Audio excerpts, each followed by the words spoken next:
салом алейкум дӯстони азиз, инчунин обуначаи шабакаи Универсал ТВ.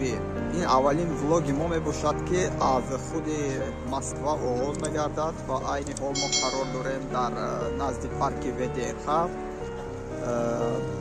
дар ин ҷо чанд павильон аст ва павильонҳои куҷо ҳаст, ҳамаашро хоҳем навор кард ва баҳри шумо шинос хоҳем кард. ва ин навори аввалини мо аст. дар оянда наворҳо аз дохили павильонҳо, аз ҷойҳои таърихӣ, аз музею дигар чизҳое ки дар ин ҷо яъне ки дар выставочный центр ҳастад, барои шумо навор карда шинос месозем. ВДНХ сохтмони ин ҷо аз соли 1939 то соли 1959 идома ёфтааст, яъне ки 20 солро дар бар мегирад. ВДНХ выставка достижения народного хозяйства, яъне ки дар ин ҷо аз соли 1959 сар карда то соли 1991 15 республики собиқ буданд. дар ҳар як павильони ин ҷо яъне ки выставкаи достижения худро ба намоиш мегузоштанд. ба ҳамин хотир аз соли 1992 то соли 2014 яъне ки ин ҷо номи ВВЦ-ро мегирад, Всероссийский выставочный центр.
макетаи киштии кайҳонӣ Восток мебошад ки дар таърихи инсоният аввалин бор шуда дар дохили ана ҳамин Юрий Гагарин яъне ки ба кайҳон парвоз мекунад.